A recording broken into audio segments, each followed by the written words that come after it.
I was scrolling through Facebook when myself and my best friend Kieran got a message request and page invitation from an online group we'd never heard of before.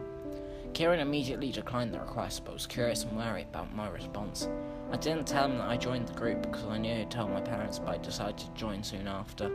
We immediately started talking every day because we were into the same video games and enjoyed the same type of music. I was 15 at the time and they told me they were 16.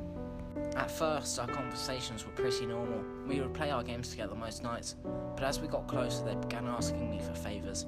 They knew I wasn't comfortable but would stop speaking to me if I didn't agree to do the favours. I felt really out of place. I'd never done anything like that before. In the end, I gave in and began to do what they had asked of me. They told me I was part of their family. All I wanted was friendship. I began to notice I had no real friends after losing communication with Kieran, but Dan told me I was alright without him, and it was better off that way. One night, Dan, the most influential member of the group, began showing me images and information about extremist groups. He told me they were his idols. He spent hours showing me bombs he had tried to make, and showed me the poster of the EDL outfit on his bedroom walls. Then the group began pressuring me into supporting an organisation they had found online that was against Muslims. I felt wrong, but I wasn't sure what to do. Dan told me I was special, like I was one of a kind. I stopped going into school and stayed at home watching videos about extremists. In my mind, I knew what I was doing was wrong, but I couldn't help but believe everything Dan and the group told me. After missing school for over 2 weeks, Kieran began messaging me and asking if I was alright. At first I didn't want to reply to him. Dan said I didn't need to reply to him and I didn't need to explain myself, but I decided to reply to him a few days later.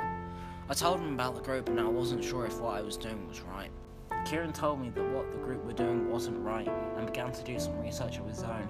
He came across Wyman and discovered that nearly 90% of organised terrorism on the internet takes place via social media. He told me that most terror groups use social media platforms to spread their messages, recruit members and gather intelligence. I quickly felt a sense of resemblance, and once I realised what I'd been dragged into, Kieran called 101. The relief that I felt after he made that call was indescribable. I finally felt accepted, and I'm thankful Kieran was able to prevent any damage that could have been done by me or a member of the group. If you, or anyone you know, has expressed signs of change, don't hesitate to call 101. It could be nothing, but it's better to make sure and be safe.